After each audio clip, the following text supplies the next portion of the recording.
특검에서도 과연 한동훈 전 대표를 참고인으로 부른다? 그것을 증거 보존까지 해야 된다? 오히려 이것은 특검의 쇼를 한다. 어떻게 보면 실체적 진실을 밝히기보다는 한동훈 전 대표까지 우리가 불러서 조사하겠다라는 것을 의지를 보여주는 것 그 이상도 이하도 아니다. 왜냐하면 더 이상 나올 게 없기 때문이죠.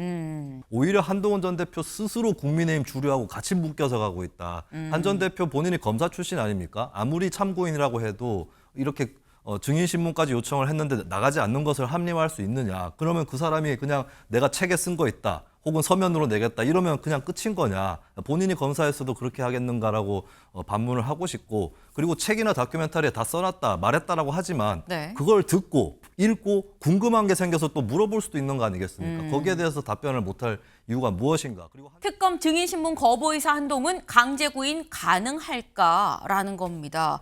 지금 현재 12.3 비상계엄 사태, 이 비상계엄을 해제하는 해제 표결에 있어서 왜 그때 국민의힘 의원들이 많이 못 들어갔느냐 여부에 대해서 특검은 의심의 눈초리를 지금 보고 있는 거죠. 이거 일부러 안 보낸 거 아니야? 그러니 참고인 조사하게 한동훈 전 대표 23일 날 나오세요라고 통보를 했습니다. 다시 보시죠. 네, 내란 특검에서 요 표결 방해 행위 관련해서 요 의혹 관련해서 공판 전 증인신문 사실 이 검찰에 조사받으러 나오세요 했는데 안 나가다 보니까 법원에 와서 공판 전에 증인신문으로 좀 봅시다라고 얘기를 한 거예요. 그래서 오는 23일 날 나오세요라고 얘기를 했는데 여기에 대해서 한동훈 대표는 SNS에 이렇게 올렸죠. 내가 알고 있는 모든 건 책, 다큐멘터리 증언 이런 걸로 내가 다 말을 했습니다. 더 말해야 말할 것도 없어요. 다시 말해서 안 나갈 겁니다라는 얘기를 한 거예요. 그래서 오늘 서울신문 제목이 강제 구인 가능할까라는 건데 최 변호사님, 강제 구인 체포해서 데리고 간다라는 거 아닙니까? 가능한 겁니까? 안 되죠. 안 되죠. 왜냐하면은 네. 이건 그 피의자가 아니고 참고인입니다. 네. 참고인이고 지금 그 쉽게 말하면은 그 증거 보존 절차라고 합니다. 어떻게 보면 그 굉장히 중요한 증인인데 이분이 그 건강이 매우 안 좋아가지고 뭐 사망하기 직전이라든가 아니면 반드시 지금 이제 해외에 나가야 된다 이런 상황 속에서 미리 증거를 보존해 두지 않으면은 증거로 나중에 쓸 수 없는 그런 상황일 때 이게 그 변호사도 청구를 할 수 있는 겁니다. 그런데 과연 한동훈 전 대표가 지금 나중에 법원에 나오라고 하면 안 나올 상황인가요? 저는 기본적으로 특검이 이렇게 그 증거보존 절차를 신청하는 것 자체가 굉장히 비판적으로 보고 있는데요. 다만 저는 이것을 정치적 맥락에서 어떻게 보느냐. 민주당의 한동훈 전 대표 토사구팽 사건이라고 봅니다. 한마디로 12.3 비상계엄에 대해서 즉각 해제하고 나아가 내란 특검에 대해서 그리고 김건희 여사 특검에 대해서 찬성표를 던지면은 민주당이 한동훈 전 대표를 가만히 놔줄 줄 알았냐?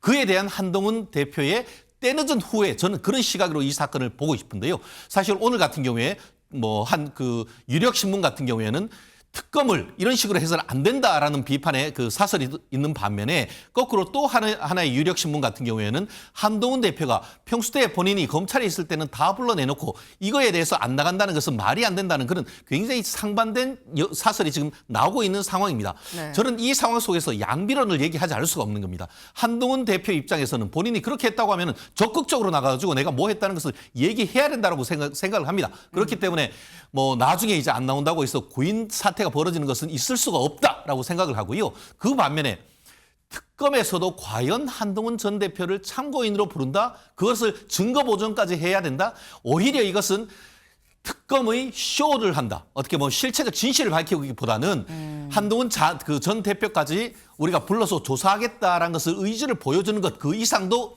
이하도 아니다. 왜냐하면 더 이상 나올 게 없기 때문이죠. 지금 이렇게 말씀하셨어요. 이건 한마디로 민주당의 한동훈 전 대표에 대한 토사구팽 시도다라고 말씀을 하셨어요. 그러니까 쉽게 얘기해서 한동훈 전 대표도 같이 결국은 국민의힘 다 같이 좀 이 내란 특검 이 손으로 좀 가세요라고 이런 취지로 지금 보내는 거 아니겠니? 토사구팽하는 거 아니겠느냐라는 그런 말씀인데 김수민 의원님 어떻게 들으셨습니까? 일단 지금 특검에서는 한동훈 전 대표에 대해서 피의자가 아니라 참고인으로 보고 있는데 사실은 참고인 중에서도 피해자에 가깝다라고 보고 있습니다. 특검에서. 그러니까 지금 특검에서 한동훈 전 대표까지 국민의힘 주류하고 다 싸잡아 묶어가지고 몰이를 하려고 하는 것이 아니다라고 하는 거고 최근에 전해진 소식이 특검에서 추경호 전 원내대표에 대해서 내란 중요 종사 임무, 중요 임무 종사자 혐의뿐만 아니라 직권남용까지 검토를 하고 있다고 하는데 사실 제 개인적으로는 직권남용까지는 적용이 안 된다고 보지만 이거는 좀 변론으로 하겠고요. 근데 이게 무엇을 의미하냐면 그 직권남용을 통해서 국민의힘 일부 의원들이 계엄 해제 표결에 참여하려는 권리를 행사하는 걸 방해당했다라고 하는, 그러니까 일종의 피해자로 보고 있는 것이고 네. 한동훈 전 대표도 어느 정도는 피해자적 성격이라고 특검에서 보는 것이기 때문에 이거는 이제 같이 몰아가려고 하는 건 아닌데 오히려 한동훈 전 대표 스스로 국민의힘 주류하고 같이 묶여서 가고 있다. 한 전 대표 본인이 검사 출신 아닙니까? 아무리 참고인이라고 해도 이렇게 증인신문까지 요청을 했는데 나가지 않는 것을 합리화할 수 있느냐. 그러면 그 사람이 그냥 내가 책에 쓴 거 있다. 혹은 서면으로 내겠다. 이러면 그냥 끝인 거냐. 본인이 검사했어도 그렇게 하겠는가라고 반문을 하고 싶고, 그리고 책이나 다큐멘터리에 다 써놨다, 말했다라고 하지만 네. 그걸 듣고 읽고 궁금한 게 생겨서 또 물어볼 수도 있는 거 아니겠습니까? 거기에 대해서 답변을 못할 이유가 무엇인가. 그리고 한 전 대표가 책임져야 될 것이 만약에 특검 수사에서 한 전 대표의 증언이라든지 다큐멘터리 진술 바깥의 내용이 새로 나오게 된다면 그러면 한 전 대표도 책임져야 되는 부담이 커지는 거거든요. 그러니까 본인이 여기에 직접적으로 출석해서 당당하게 얘기를 하는 게 낫다. 거꾸로 얘기해서 책이나 다큐멘터리에서 다 얘기했으면 네. 왜 법정에 나가서 얘기를 하는 것이 불가능한가? 이 질문을 드리고 싶고, 결국에 한 전 대표가 국민의힘의 주류나 이쪽 당원들을 너무 의식해서 본인이 특검이나 민주당의 편을 들어주는 것, 이런 것들 프레임을 막기 위해서 법조인답지 못한 행동을 하고 있다고 좀 지적을 하고 싶습니다. 지금 또 김수민 의원님 이렇게 말씀을 하셨어요. 그 본인이 알고 있는 거 책, 다큐멘터리 이런 데 다 있었으면 그 내용 왜 다시 한번 특검 가서 얘기를 못 하는 겁니까? 다 얘기했었으면 그냥 그 얘기 한 번 더 하면 되는데 못 하는 게 오히려 더 법조인으로서의 좀 태도가 아닌 거 아니냐라고 말씀하셨는데, 한동훈 대표 요즘 이 라방이라고 하죠. 라이브 방송 매일 자신 이 유튜브 채널을 통해 하고 있는데 어제 저녁엔 요런 얘기를 했어요. 잠깐 들어보고 오실까요? 국민의힘도 국민의힘이지만 민주당이 지난 8월, 9월부터 아주 구체적이고 근거 있는 확신이라고 주장하면서 민주당의 핵심 인사들이 계엄을 알고 있었던 것처럼 주장했거든요. 그렇다면 도대체 더불어민주당이 어느 정도까지 알고 있는지를 이제 밝혀야 합니다. 그렇기 때문에 특검에게 제가 이런 말씀을 드립니다.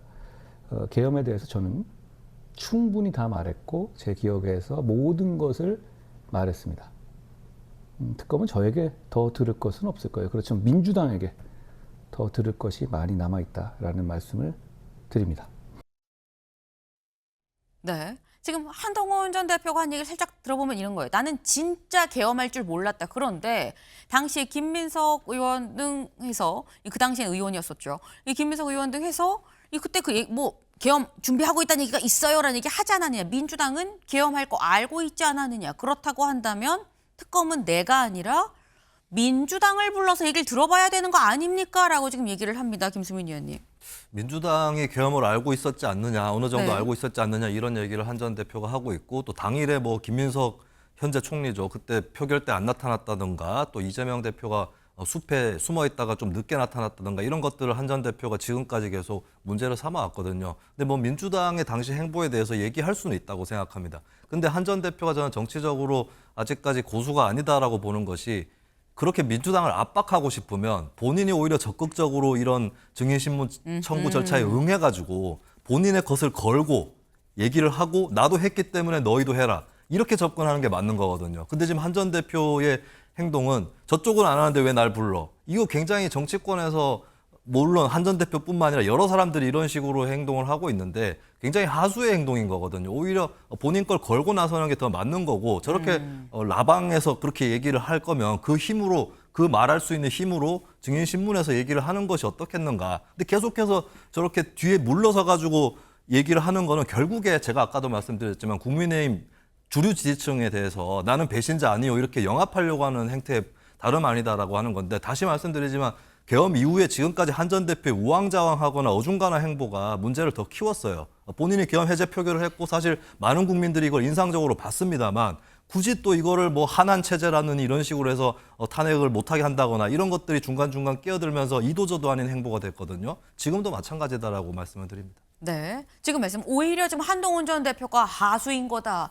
본인이 나가서 증인신문 받고 특검에서 다 얘기를 하고 나는 했는데 왜 민주당은 안 하는 겁니까? 라고 얘기해야 말에 무게가 실리는 건데 좀 오히려 반대로 하수 얘기를 걷고 있는 거 아니냐라는 지적이에요. 최진영 변호사님.